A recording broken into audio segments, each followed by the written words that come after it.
Sound increase ചെയ്യാൻ പറ്റും സാറേ. സൗണ്ട് ഭയങ്കര കുറവായിട്ടൊക്കെ. ആണോ? Okay. Let me see.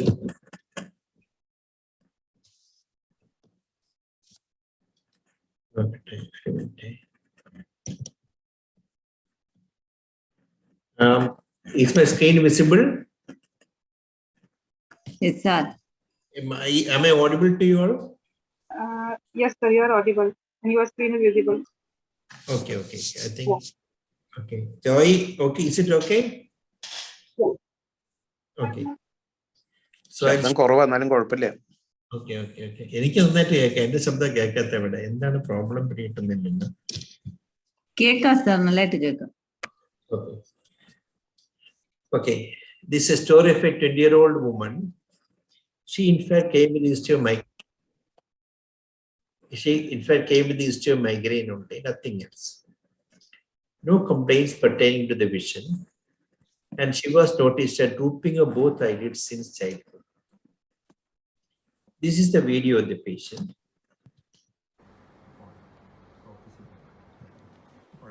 He had bilateral non-correctable ptosis.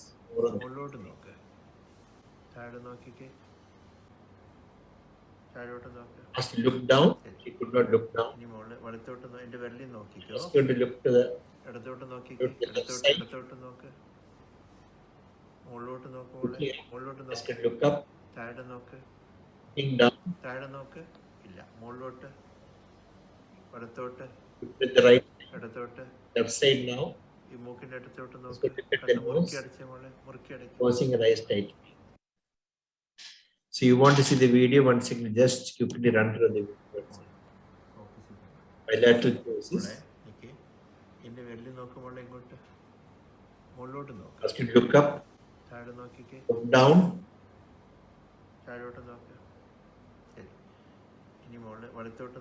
To the right side.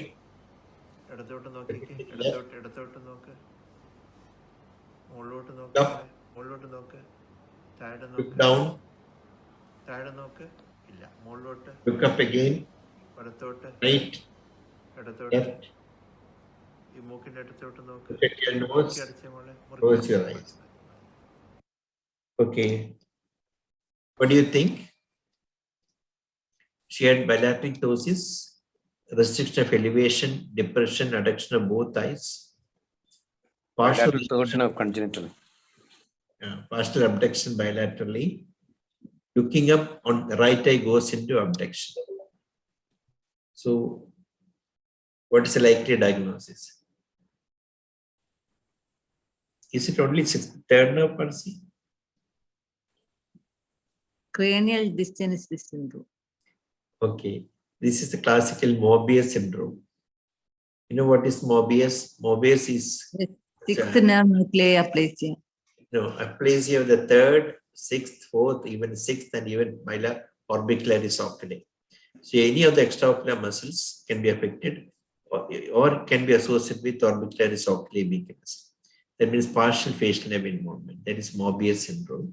This is, nothing, not very significant as far as patient is concerned. It is not going to cause any much problem to her.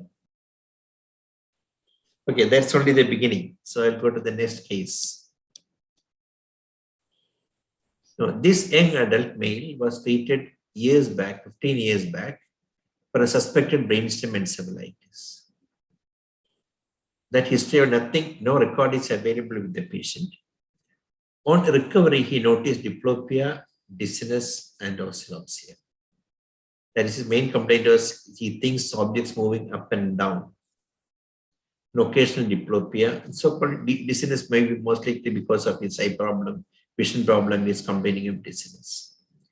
This oscillopsia is persisting even now. That is why he came for a second opinion. This is the video of the patient. Look, eyeballs, he's got eyeball going down.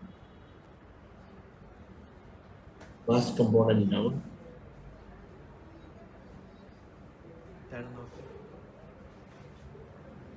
And then it goes fast. I'll show another video also.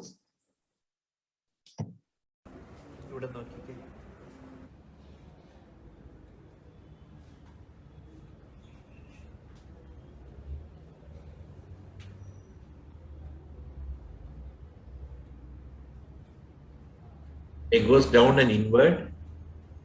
Sometimes it's the fast frequency, sometimes the lower frequency. Okay. So what do you think the patient is having? What is his ocular movement abnormality? Ocular dipping, sir. You want to see it again? Yes, sir. The video was not. Okay, I'll show the video once again.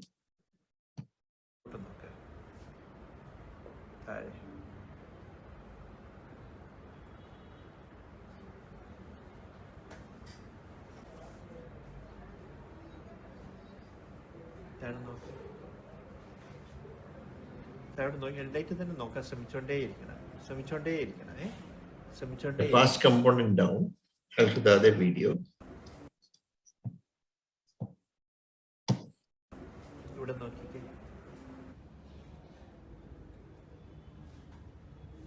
Ocular dipping. Dipping, any other possibility. And sometimes become very fast also. It goes inward and down. See that it goes inward and down. Any opinion? Flutter, sir. Convergence retraction. Convergence retraction. Convergence retraction. No, there is no convergence. It's not eyes not it is not go to retract. It goes down, fast phase is down and comes up again. Flutter, sir. On ocular vertical. Dipping or bobbing. Okay, it can mimic a bobbing. Okay, bobbing we can think of, but the patient is fully conscious now. Sir, pipping and bobbing usually in unconscious patient, no? Dipping, Yeah. bobbing. Yeah, bobbing is usually unconscious patient. Dipping and occurring metabolic encephalopathy. Even if the patient is not deeply comatose, you can have dipping. But this is not dipping. Here the fast component is downward. Okay. Ocular bobbing, yes, it could be possible. Initial fast component downward, but if you look very carefully, it's not rhythmically coming. Sometimes also arrhythmic, sometimes very fast. Goes not only downward, inward. Now it becomes very fast.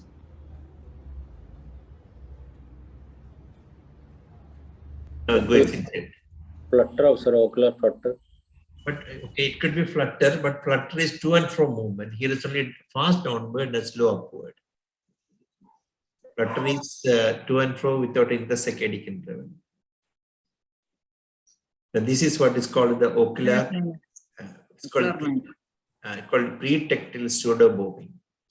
And pretectal pseudo bobbing can be confused with ocular bobbing.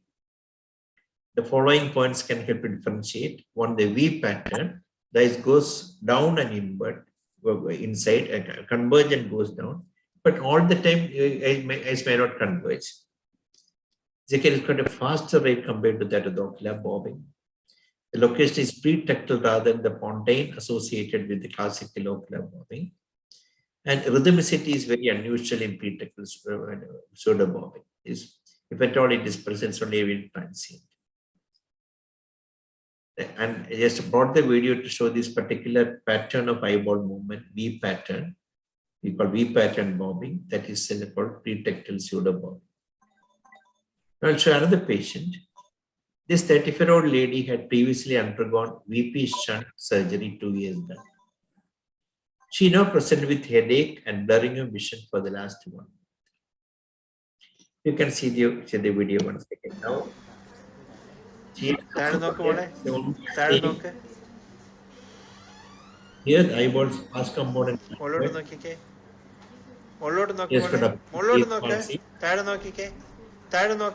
On looking down, there is a beating down. It's something like a fast beating downward this time. Sorry, beating fast downward.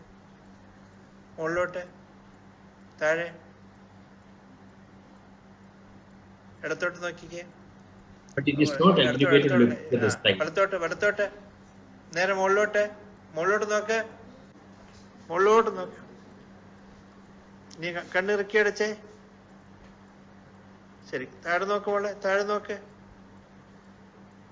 You can see the movement down. So what does she have? Pretectal pseudo bobbing due to shunt malfunction. Okay, very good. So this is also another kind of pseudo-bobbing. Why not downbeat nystagmus? The movement can mimic a downbeat nystagmus. She had upward gaze palsy, absent Bell's phenomenon, and pretectal pseudo-bobbing. Now, why it is not a downbeat nystagmus, I'll tell later on. Now, occasionally, the rapid pretectal pseudo-bobbing superficially resembles downbeat nystagmus. Here it is arrhythmic. It's not rhythmic as in the case of nystagmus. Not only does the frequency vary, but the pattern of single bob may alter from beat to beat. Usually, classically, downbeat nystagmus is maximum looking down and out. Here it is less or disappears on looking down and out. It is maximum on looking down. And the midbrain is a very, very unusual site for a downbeat nystagmus. So because of these points, most likely it's a detected pseudo-bobbing. This lady did not have the classical down and inward movement, only pure downward movement. But fast component was downward, slow component upward. And now, if you look at the localization of downbeat nystagmus, where in the brainstem, downbeat nystagmus is classically seen in floccular lesions, as well as in unknown child malformation causing secondary dysfunction of flocculus. But midbrain localization is unusual for downbeat nystagmus. But it has been described classically in some locations like mountain in the lower pons and medulla. Although relatively common, downbeat nystagmus is only rarely seen in brainstem lesions. In these instances, localization of the midline medullary structures. On the contrary, upward nystagmus can be seen in midbrain, pons, medullary, anterior vermin lesions, even in thalamic lesions. It's more often caused by a discrete brainstem lesion in the medulla, which can be as far caudal as the cranial junction. But this is from an article which shows the classical site of the downbeat nystagmus. You can see in the lower pons and the medulla, whereas the upbeat can be anywhere from the midbrain, pons, medulla, or the anterior vermis of the cerebellum. This is a site of torsional nystagmus. It can be in the interstitium of the Sakahar, or it may be in the lower pons and medulla. This is the various sites of upbeat nystagmus. So I have shown two cases of pretectal pseudo-bobbing. One patient had hydrocephalus, which is with a shunt block, which precipitated the upward gaze palsy and the pretectal pseudo-bobbing. In fact, literature says the classical cause of pretectal pseudo-bobbing is site of obstructive hydrocephalus, producing a midbrain dysfunction. Now, this is another case of a VP shunt. He had also undergone a shunt, but he came with a different phenomenon. He had come with a head tremor like that.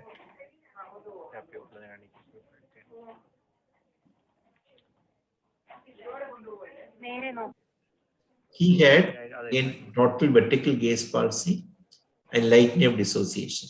Pupil was sluggishly reacting to light, but reacting well to convergence.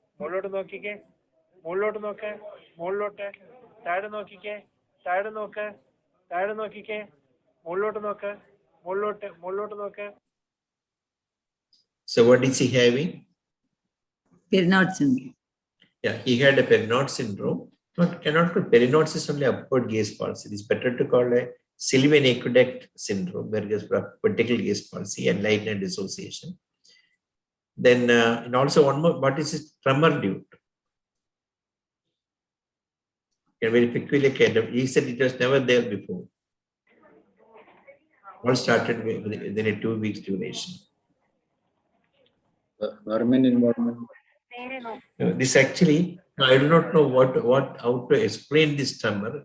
This is well described in literature due to obstructive hydrocephalus. After the shunt revision, everything disappeared. Vertical gaze disappeared, light and dissociation disappeared, and the head disappeared.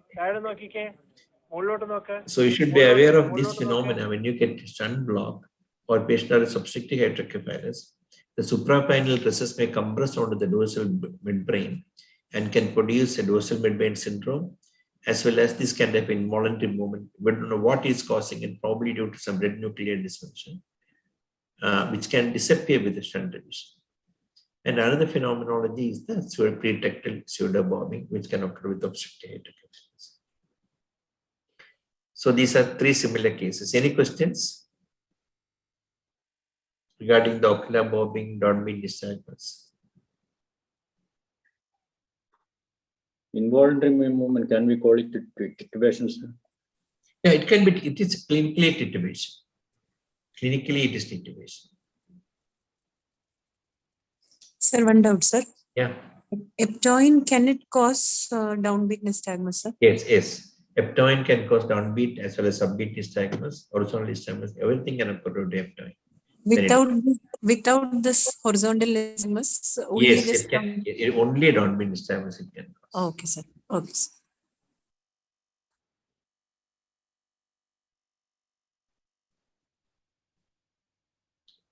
Any other question? Okay.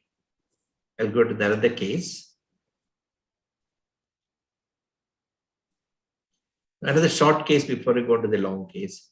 What does this person have? Look at the face of the patient.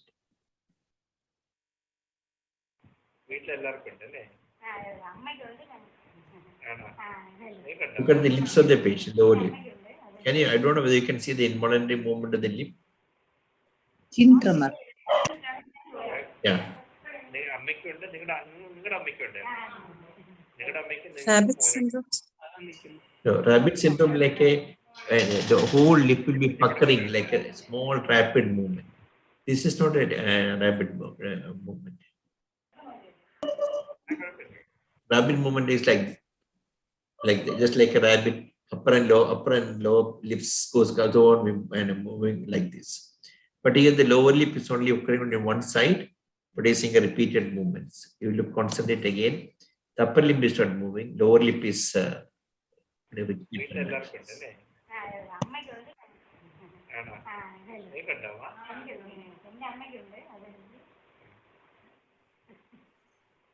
you can hear probably if you can understand Malayalam, she's telling that his mother had it, his grandfather also had it.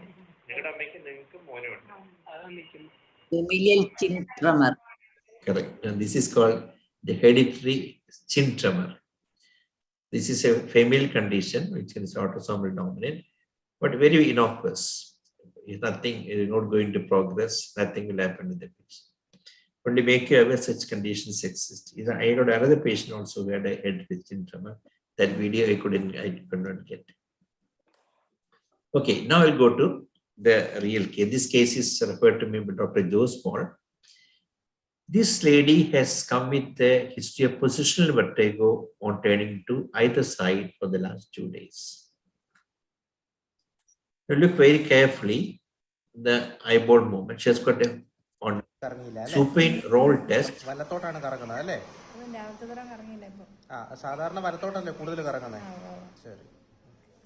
Turning the head to the right side.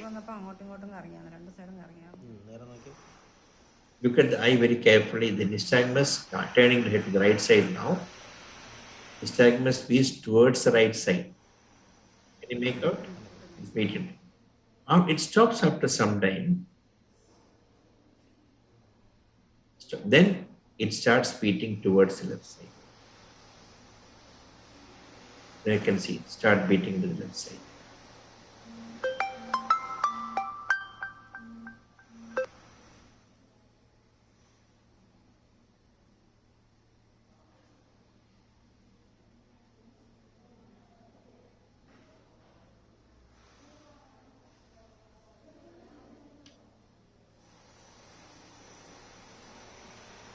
And stopped after some. Dr. Joe said that the same thing occurred on turning the head to the left side. That part video is not with me. He said the same thing occurred on turning the head to the left side. Initially, it was beating towards the ground, and after some time, it is beating away from the ground.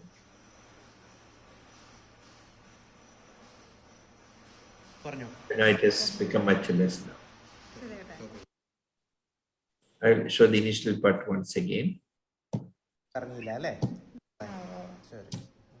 Turning to the right side.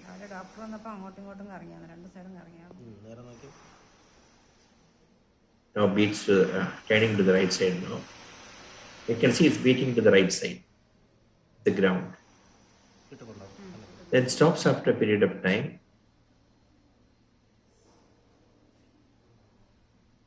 Then starts slowly beating towards the left.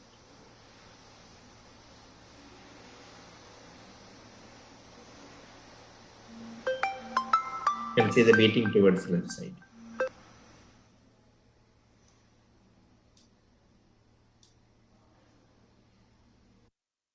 So how do you explain this phenomena? What is which canal is affected? How do you explain this thing?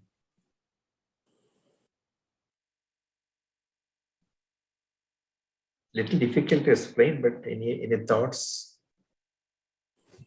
It is both canalolithiasis as well as cupulolithiasis. The canalolithiasis nystagmus is transient and the cupulolithiasis nystagmus stays for a longer time. So that starts apogeotropic, starts showing up later. Okay, but the canalolithiasis, in that case, it should be, if it occurs on one canal, how can you explain both the nystagmus? It will be difficult. You have to explain only by the other canal also.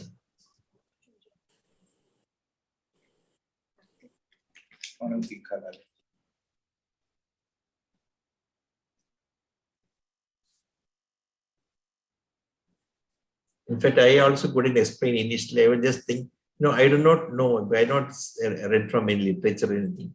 This is my own postulation which I have thought about in this case. So, first of all, let us see. Obviously, it is the BPPV. Sir, one doubt, sir. Yeah, Why yeah. it is not due to canalol, the BPPV due to canalolithiasis? Why it is not due to? Why it's not? It can be due to canalolithiasis, but if it is due to canalolithiasis, why the nystagmus is becoming apogeotropic later on? Okay.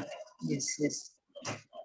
It is geotropic, then become apogeotropic without changing the position of the head.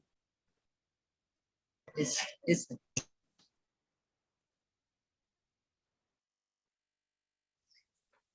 So since the nystagmus is horizontal, it's a horizontal canal BPPV. This much we have said. Now the question is what type? Is it geotropic or apogeotropic? He has got both. Then where can we postulate? Then you can think that if it is due to canalolithiasis on one canal, we get a geotropic type. If it is a cupulolithiasis on the same side, you should have apogeotropic type. So then it becomes a problem. Even if you think that patient had a cupulolithiasis and it got dislodged from the cupula and then fallen into the canal, then you should get apogeotropic initially followed by geotropic. Here it is geotropic initially followed by apogeotropic.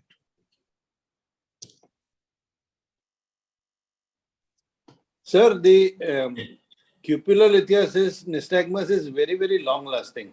Exactly. Perfectly right. It will be very long lasting. Very long. So here it may be that the apogeotropic canalolithiasis nystagmus was first evident, and when it subsided, the cupulolithiasis nystagmus started showing up. So here actually what happened, the initial nystagmus was a geotropic type. Not the apogeotropic type. It was beating towards the ground.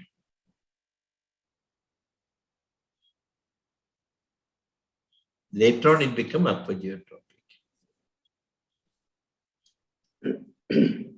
Okay, so to make you understand so my postulation, let me tell you briefly about this, some physiology to make you understand it easier. Now, canalolithiasis is one in which the degenerated otoconal debris detaches from the uticular matrix and inappropriately enters one of the three semicircular canals, namely posterior, horizontal, and anterior. Most commonly, the debris enters the posterior canal, followed by horizontal and least by anterior semicircular canal. In cupulolithiasis, the otoconal debris becomes attached to the cupula, making it heavy and gravity sensitive. There, in the case of cupulolithiasis, the movement of the cupula is not depending upon the flow, but on the gravity. So, because it becomes heavy. There are two types of cupulolithiasis, cup C and cup, that's not clinically not very relevant. But this is the various types, like a horizontal canal, for example, where the particles lie on the canal freely, it is called the canal lithiasis. When the particle is attached to the ampulla and the cupula, that is called cupular lithiasis. It may be attached to the utricular side, where you call cup U. When it's attached to the canal side, where it's called cup C. But it does not matter. Wherever it is attached, it behaves the same. It becomes heavy. On the other hand, the particles here, the commonest one is in the posterior non-ambulary empty. That is the commonest type of horizontal canal BPPV. That is because from the cupula, from the utricle which is present here, it is easy to fall under the posterior arm. It has to travel a long distance to come into the anterior ambulary arm canal lithiasis. So this is the most common type of canal lithiasis. Why I am telling is that because the nystagmus produced by the posterior non-ambulary arm canal is the classical one. That is the geotropic one. But the one produced by the anterior ambulary arm is not geotropic, but apogeotropic. I will explain that a little later. So that is cupular lithiasis, this canal lithiasis. These are two types. Let us see the pathophysiology BPPV. The deflection of cupula is determined by the direction of flow of endolymph in the case of canal lithiasis, and position of the ampulla in relation to gravity in the case of cupular lithiasis. The reflection of cupula may be different in canal lithiasis and cupular lithiasis. In canal lithiasis, when head moves, the dislodged otoconia moves inside the canal, resulting in fluid motion. The reflection is in the direction of the fluid motion, which is opposite the movement of the head. Suppose you move the head to the right side, the fluid in the canal is towards the left side. To give an analogy, see if you got a tray full of water, okay, and you put a paper boat on the top. If you pull the tray fast, the tray will be moving forward, but the boat will be moving backward because of the inertia. The boat will be going backward. The same principle. When you move the head to one side, the fluid goes backward. So which you can imagine the experiment. On the other hand, in cupular lithiasis, it becomes heavy because the particle is getting attached to it. So it only gravity does not depend upon the fluid motion. When it turns to the right side, it falls to the right side. When turned to the left side, the cupula shift to that direction because it has become heavy. Gravity sensitive. Now let us see the horizontal canal BPPV to understand it. Imagine right horizontal canal BPPV. Okay, canal lithiasis. Sides are right. To make you understand, imagine your right horizontal canal is affected by canal lithiasis. This is the right canal. This is the ampulla which is up. Okay. Let us first take about the posterior canal, by the posterior ambulary type, then the anterior ambulary type. The most common type is the posterior ambulary type. See, when you turn the head to the right side, the fluid motion is opposite. The fluid moves towards the cupula, stimulating it. For example, see if it's in lying down position, the anterior part, the ampular portion is anterior on the topmost. Here is ampulla, where is receptor situated. This is the particle. When you lie on the right side, as you can see here, what happened means, on your right side, the head rotates to the right side, the flow is counterclockwise. The flow is, this head is towards the right side, this ampulla has come here because the head is turned to the right side, but the flow, the particle is towards the ampulla, away from that. That means movement is clockwise, this is anti-clockwise. When the head rotates to the right side, the flow is counterclockwise. Towards the ampulla, that side is stimulated. The flow is opposite, counterclockwise, and that gets stimulated. So when the fluid comes here, that ampulla is stimulated because as in the horizontal canal, when the flow is towards the ampulla, that canal is stimulated. The flow is away from the ampulla, that canal is inhibited. So in horizontal canal BPPV, when you turn the head to right side like that, the particle move towards the ampulla and that is stimulated. When it gets stimulated, what happens is, you know that when it's stimulated, it pushes the eye towards the opposite side, that is slow component, and fast component on the same side. So when you lie on the right side, you get a fast beating nystagmus to the right side. That is how you get a geotropic nystagmus.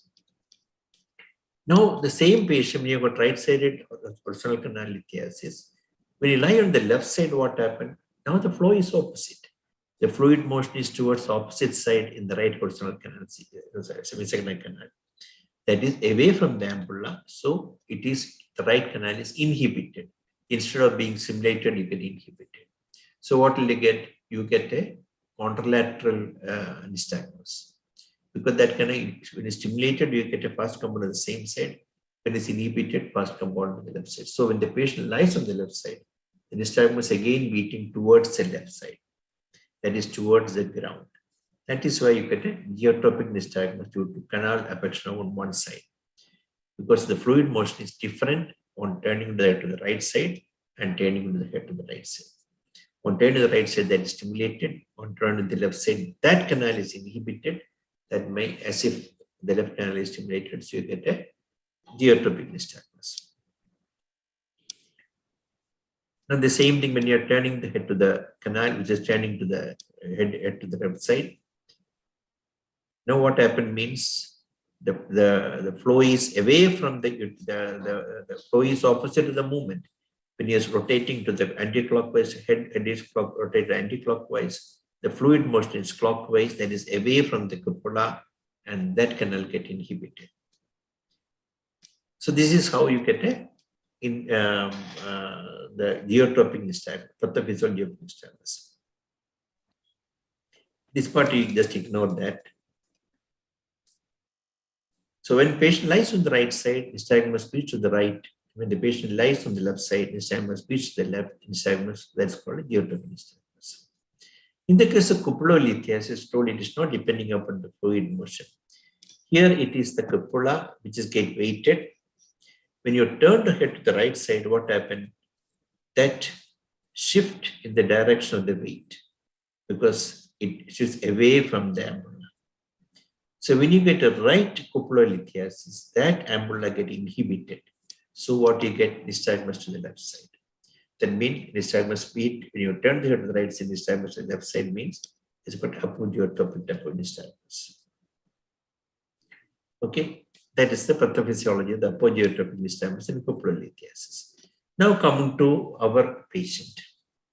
Now in cupulolithiasis, this is what I already said. There are two types of canal lithiasis with personal canalis BP situate. One is the posterior ambulatory type and second is the anterior ambulatory type.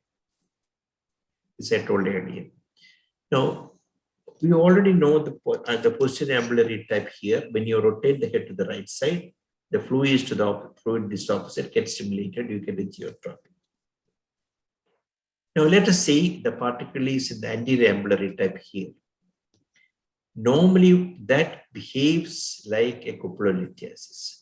This is because when you turn the head to the right side, the otoconia gravitates down. The fluid moves away from the cupula, inhibiting because it is in the topmost position. Because the gravity slowly comes down, the fluid is away from it. Bone movement is away from it. You get a cupulolithiasis type. That means an apogeotropic type of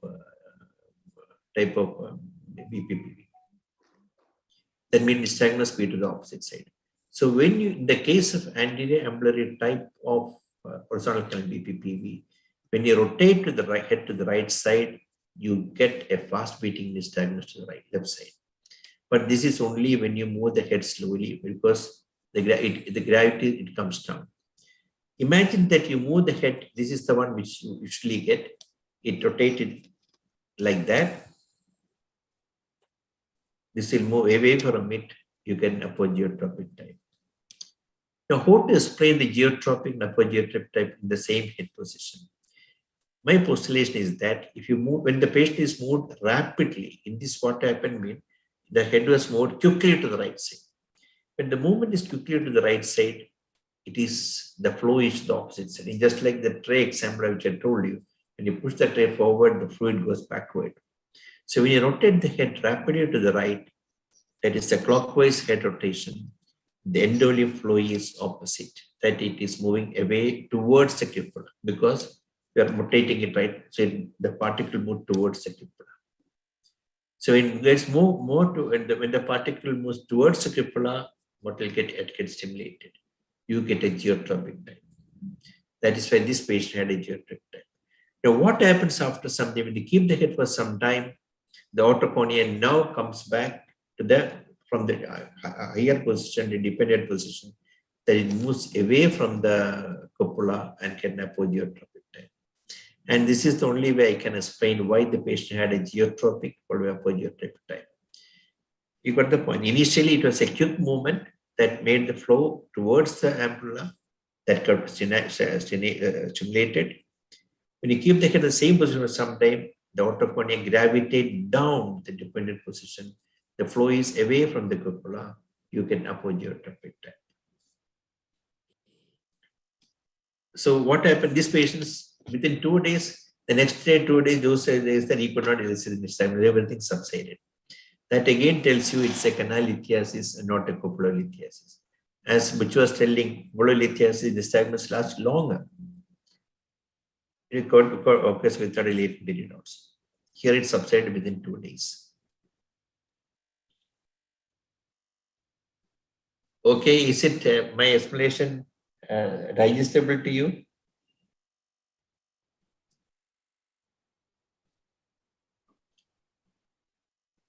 When I can't hear anyone speaking.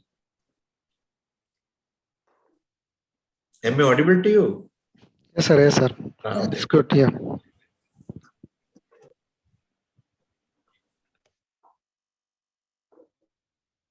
Otherwise, if you want to have another postulation, you have to think of both sides should be affected. On one side, apogeotropic type, the other side, geotropic type. But then we have to implicate both ears. That's very logically, it's uncommon. Okay. Shall I go to if no question? Shall I go to the next case? Yes, sir. Any doubts in this case?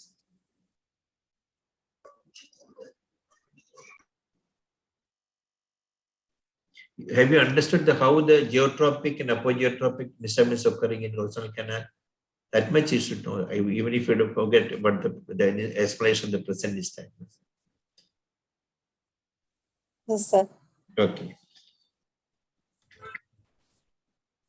Now I go to another case. It's also an interesting case. In fact, this patient I had not seen. This lady was referred to the EMG lab to rule out carpal tunnel syndrome by the physician, since the patient complained of numbness of the left hand. So NCS of left hand showed left CTS. So as usual, he did the NCS study on the right hand as well. But on stimulating the right median nerve, no potentials were picked up on distal and proximal stimulation. However, he had no complaints pertaining to the right hand at all. His only complaint pertained to the left hand. Now this is I'll show the video, EMG done. This is the median nerve stimulation at the wrist. There is no contraction of the thumb and there is no potential picked up.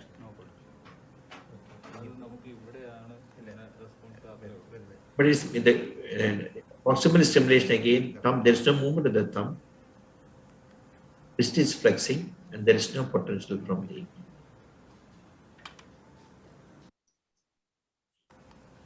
the sensory potential was done from the median. That is, you could get the sensory potential.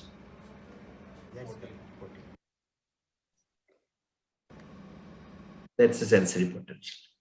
Now, what do you think what happened to the patient? I'll show the ulnar stimulation also on the right side. Ulnar stimulation, proximal and distal, normal contraction.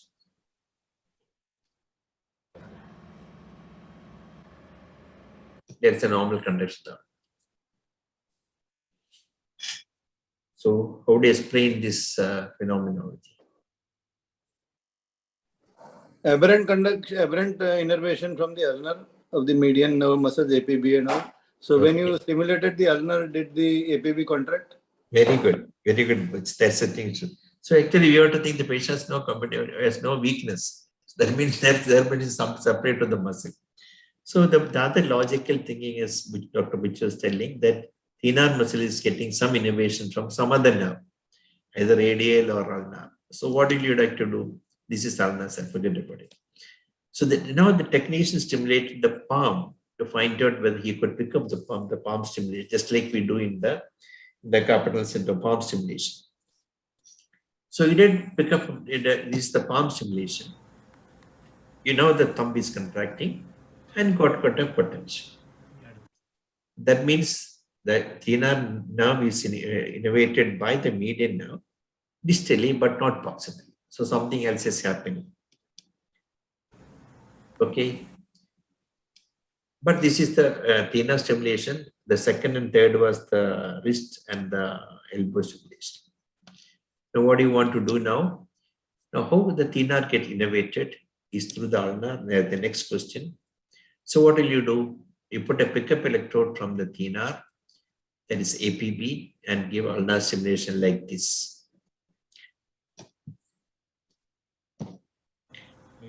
On ulnar stimulation, the thenar muscle is contracting. You see the thenar is contracting, you got a good potential from the APB. And stimulated proximally also, you got the elbow. I could get again ulnar stimulation, you could get a potential from the thenar. Now, what do you think?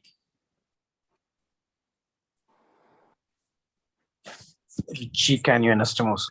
Yeah, some kind of an anastomosis from the median to ulnar. Okay, so that should be above the elbow.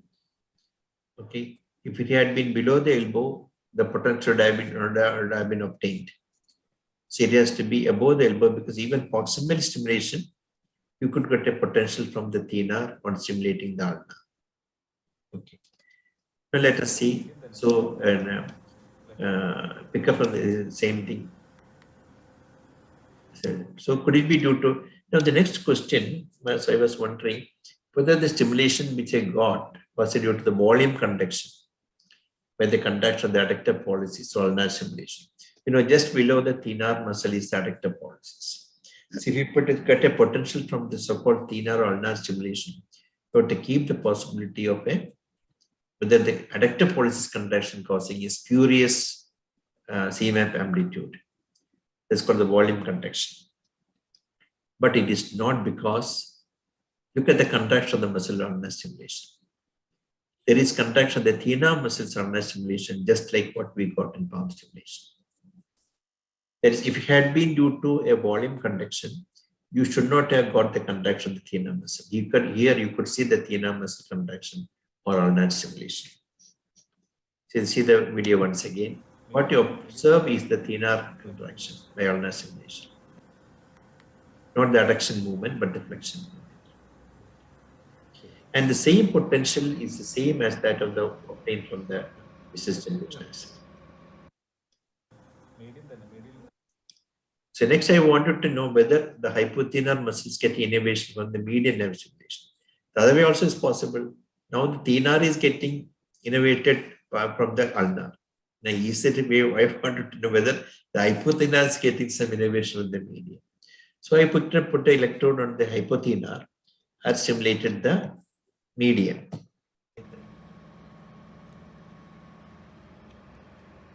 There is the initial two is not there, they did not get any potential. That means hypothenar is not getting any innervation from the median. Only ulnar is supplying the hypothenar, no contribution from the median. So no potential is picked up from the hypothenar and median stimulation. So I wanted to know whether a sensory, you got a motor supply from the median to ulnar. So I want to know whether the sensory supplies also there is a contribution from the ulnar to the median. So I already stimulated, put a sensory electrode in the index finger and stimulated the ulnar, but there is no potential I could pick up from this thing. There's no potential. That is an artifact produced in CMAP, motor muscle contraction. So only the motor fibers, not the sensory fibers. Sensory fibers in the median is directly going to the index finger. As we got initially itself, has got a snap is intact on median stimulation. On motor stimulation of the wrist and elbow, no potential picked up. But ulnar stimulation, as well as in the elbow, as well as distally, I could get a potential from the thenar muscle. On stimulating the ulnar, no snap was obtained from the index finger. That means that only the motor fibers are taking a devious pathway through the ulnar and ultimately reaching the thenar muscle in the palm. So the crossover or the communicating branch should be somewhere above the elbow. So now what will you like to do now? You have to prove your point. So next is, it's a Martin-Gruber anastomosis. So next is, where is the crossing occurring? So I stimulated took the stimulation above the elbow also. So this is the, again, do it again, same thing. The median stimulation, no potentials. Elbow again, no potential.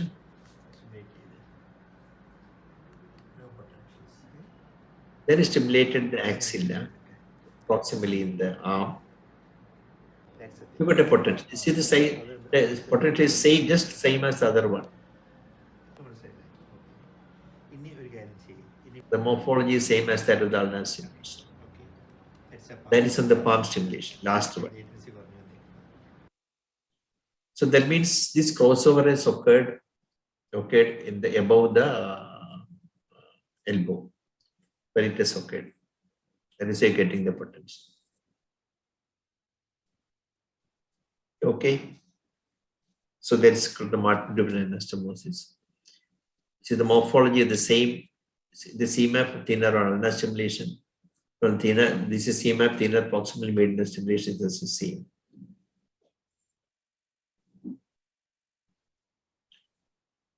Okay.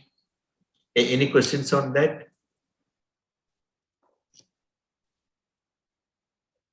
So this is called Martin-Gruber anastomosis.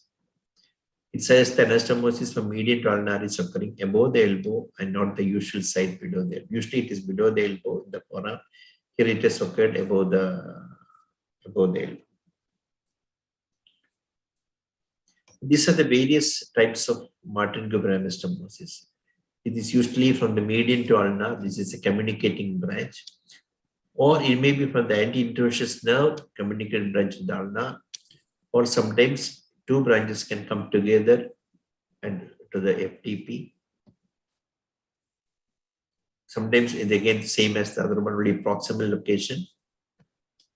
These are the various types. So anastomosis between ulnar and median nerve can occur in the forearm region. It is composed in process of axons from the median nerve to ulnar nerve, which may produce changes in the innervations of the upper limb muscles. This anastomosis involves axons leaving either the main trunk of the median nerve or the anti-interosseous nerve crossing through the forearm to join the main trunk of the ulnar nerve, ultimately innervating the intrinsic hand muscles. This is how this has occurred in this particular patient, our patient. From the median nerve, it has crossed to the opposite side, joined the ulnar. Here it is, our patient is joining us much proximal, not here. And after reaching the ulnar nerve, it goes back and supplying the thenar muscle here. That is why stimulating the deep motor branch, you could get the potential here, but not getting a potential from the median nerve here. Because it is no, that's not, that supply is not there. This supplies from this through this ulnar nerve.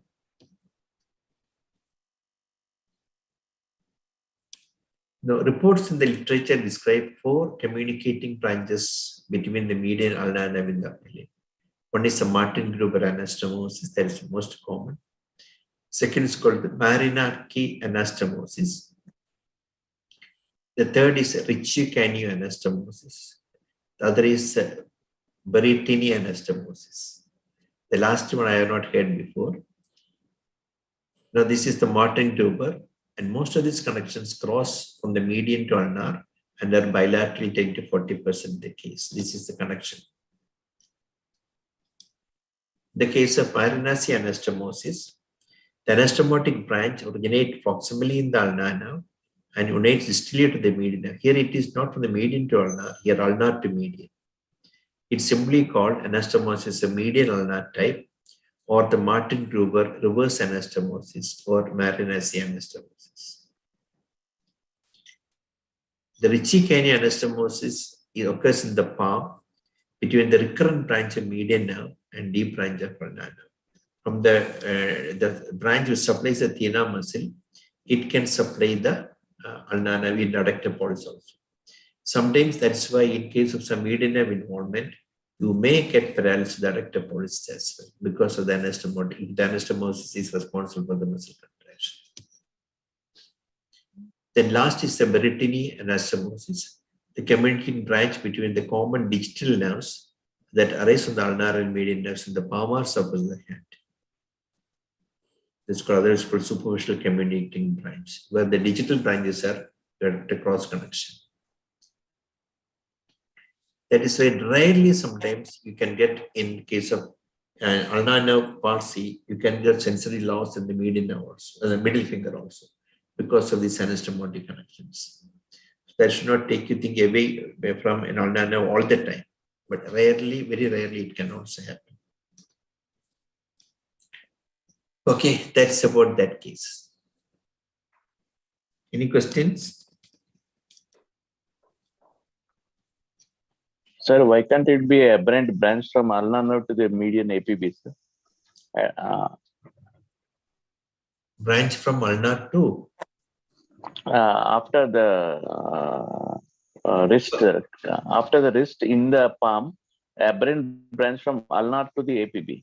Why can't it be? There is aberrant. That is what is shown here. This is from the But ulnar. you are saying anastomosis at the elbow, no, sir. Why can't it be? I'll tell you, because if it's only a branch from ulnar to here, then the median nerve stimulation will also produce contraction. There is no median innervation of the thenar muscles. The fibers from the thenar muscle, which should have gone through the median nerve, is not traversing the median nerve. It is traversing through the ulnar nerve from proximal also. That is why you get thenar muscle contraction on stimulating the ulnar nerve distally as well as stimulating the ulnar nerve proximally. You got the point? It is not only a simple and a connection between the ulnar nerve and here. There is no supply from the median, directly from the median. Okay. When they see and in fact, this crossover should have been above in our patient. Here, proximal ulnar nerve stimulation also did not produce any contraction.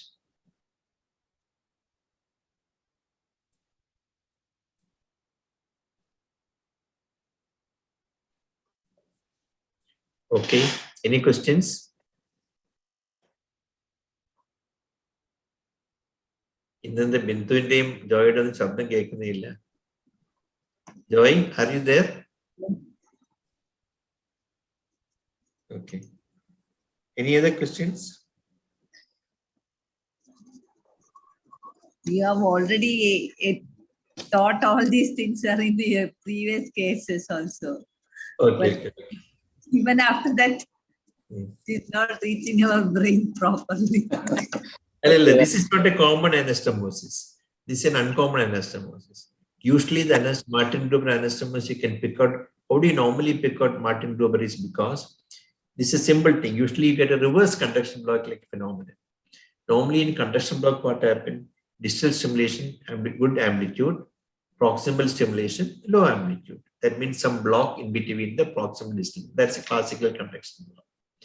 But you get a funnily, sometimes you find distal stimulation is producing low amplitude, proximal stimulation is producing high amplitude. That cannot normally occur. If you find such phenomena, you think of a Martin-Gruber anastomosis. Because that's a usual one. That is because the aberrant communication is occurring in the forearm. Why the amplitude proximally is larger is because that is getting the distal part is not low because the part of the fibers is gone proximally through the reach the ulnar nerve and gone. So the distal median nerve has only few fibers. So the distal median nerve only produces low amplitude. Proximal median nerve, before it leaves the communicating, gives out the communicating branch, very larger amplitude, because then impulses come from here through the communicating branch to the ulnar, ultimately goes to the thenar muscle. So that is a situation where you usually think of a Martin-Gruber anastomosis. Something like a reverse conduction block phenomenon. Or you find that when you get when you stimulate the ulnar median nerve, you can initial negative deflection instead of the initial positive deflection instead of the initial negative deflection. Those are the situations you should suspect that you are dealing with an anomalous communication.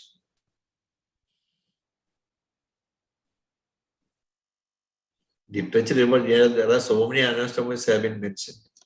This is the common ones which I brought. Okay, sir. Okay. Now this is sometimes the electrophysiology will bring you these things and ask for explanation. You have to know what to give, what answer to give. So in this case, I went along with the electrophysiologist, the technician, and sat with him. I wanted to simulate one more after. Yeah, which you wanted to say something? Well, I had a patient where it was a clinically carpal tunnel syndrome, and there was a nerve conduction from outside which showed a normal median nerve conduction. So I suspected that the median nerve was being stimulated at a very high current, and the current was being conducted to the ulnar nerve, and the ulnar nerve was stimulating the adductor pollicis, and that was being picked up. Exactly. So there are times when you have to start very low current and then go up to see whether the median nerve is actually giving the CMAP or it's being conducted via the ulnar nerve. Okay. Then when we did that, it was a carpal tunnel syndrome which was documented, and the patient got better with surgery. So the technique matters a lot. Exactly. That's again the warning. If you get to stimulate, they are close together. When you get high current, instead of the median, the ulnar gets stimulated.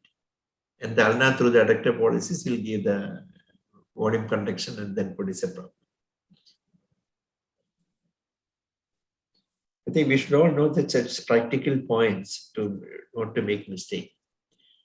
So better to, if you get a wrong normal value like that, or better to go and see for yourself how it is being done. Look at the same map. Otherwise, because of the time constraint, we hardly go to the EMG lab. We only see only we even did not even see the waveform. We only see the values. That is a problem.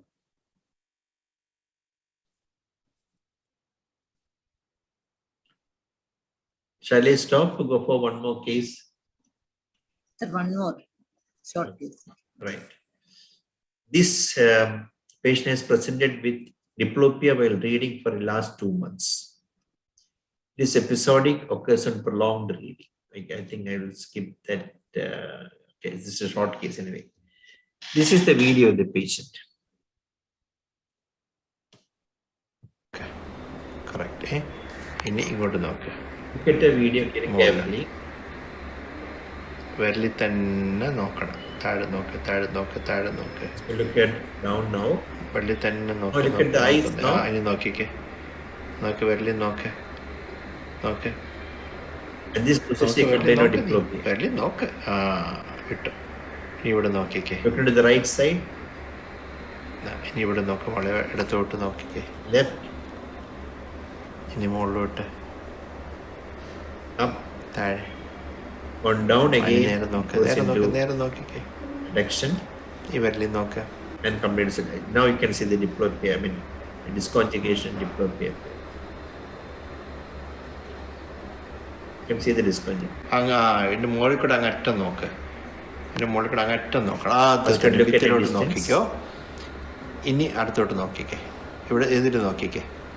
Looking at close quarters.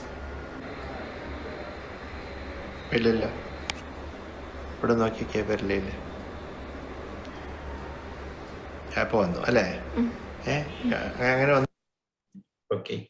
You want to see the video once again? I can show. correct. Eh? The complaint was diplopia while reading for the last 2 months.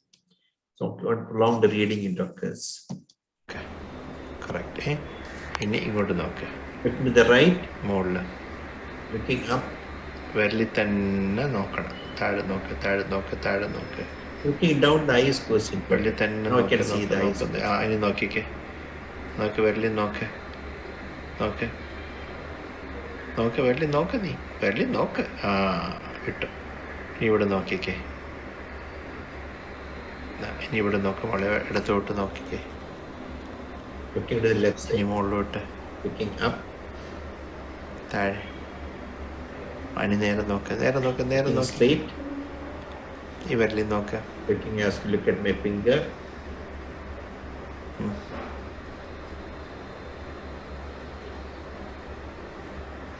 അങ്ങ് ഇതിന്റെ മുകളിൽ കൂടെ അങ്ങ് അറ്റം നോക്ക്. As you ഇതിന്റെ look മുകളിൽ at കൂടെ the അങ്ങ് അറ്റം distance, നോക്കണം. ആ, അത് തന്നെ ഭിത്തിയിലോട്ട് നോക്കിക്കോ. ഇനി അടുത്തോട്ട് നോക്കിക്കേ. ഇവിടെ എതിര് നോക്കിക്കേ.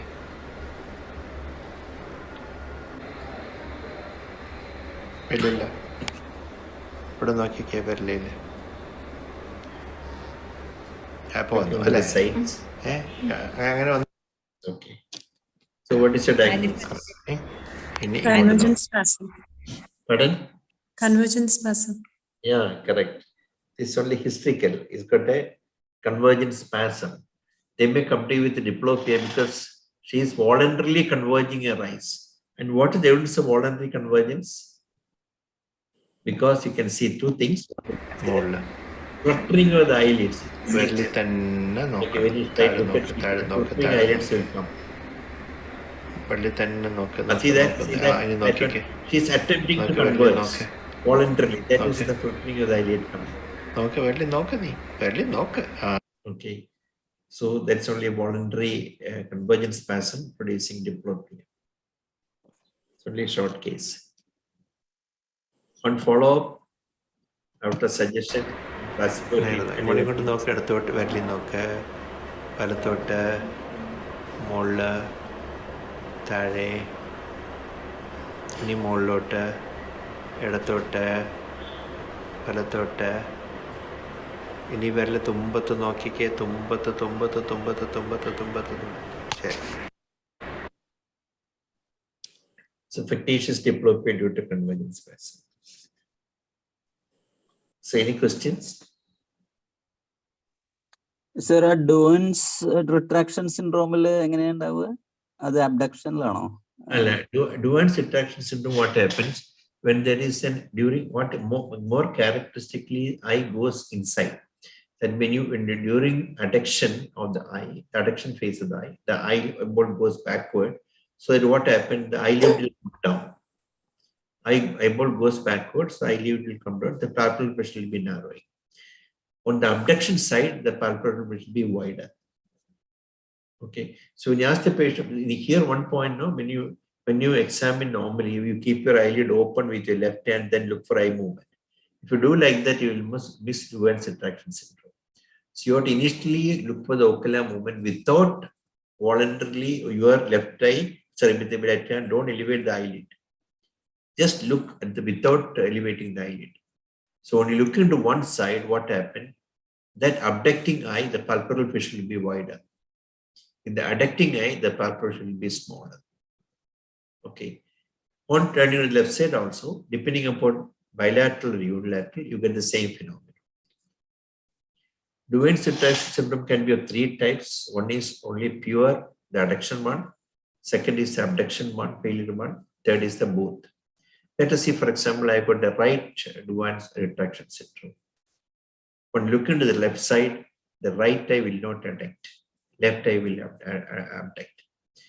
What will happen mean why it's not adducting is because there is a co-contraction of the right lateral rectus as well. My middle rectus as well as right rectus simultaneously contract.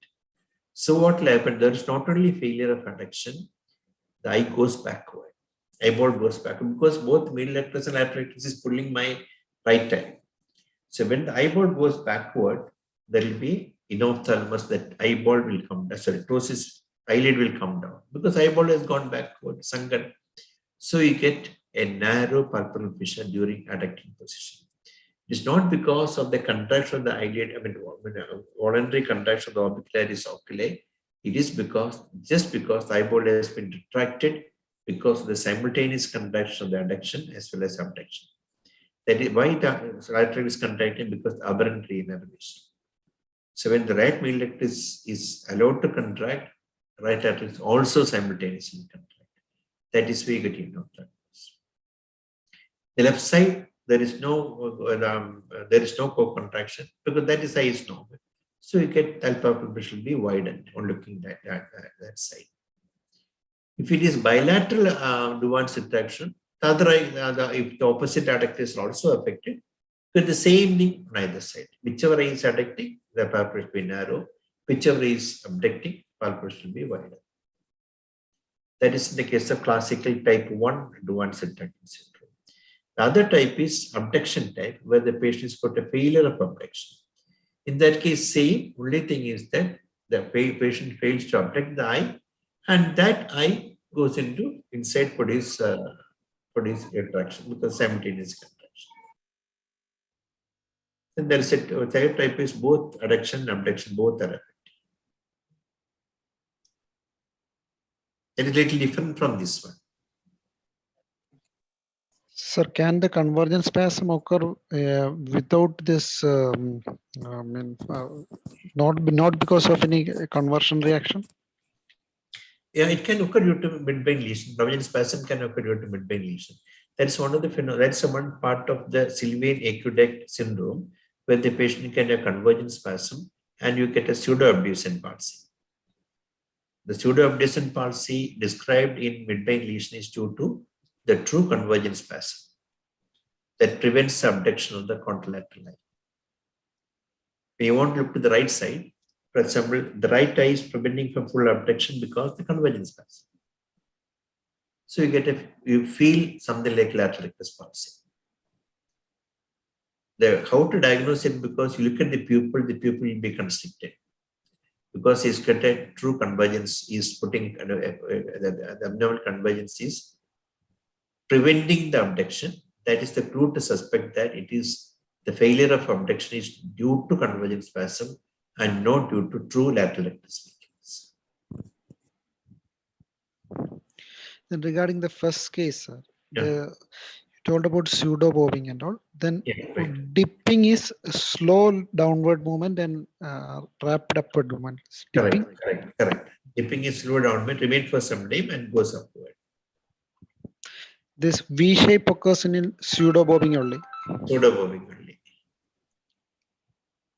That's another thing is a persistent inward and downward movement that's called thalamic eye position.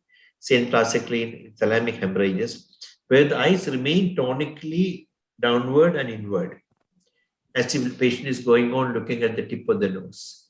That's called the thalamic eye position, classically described in thalamic hemorrhage, probably due to the pressure onto the membrane. That's a different one. That's a persistent positioning of the eye. Here it is intermittent downward movement in a downward and adducting, as you said, converging and downward. That's called the V pattern of movement.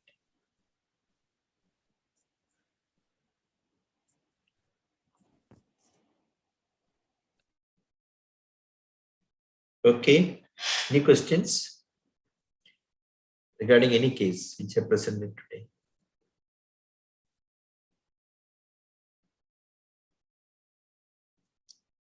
Sir, regarding the lateral canalolithiasis, do you prefer the Guffoni maneuver or the barbecue roll?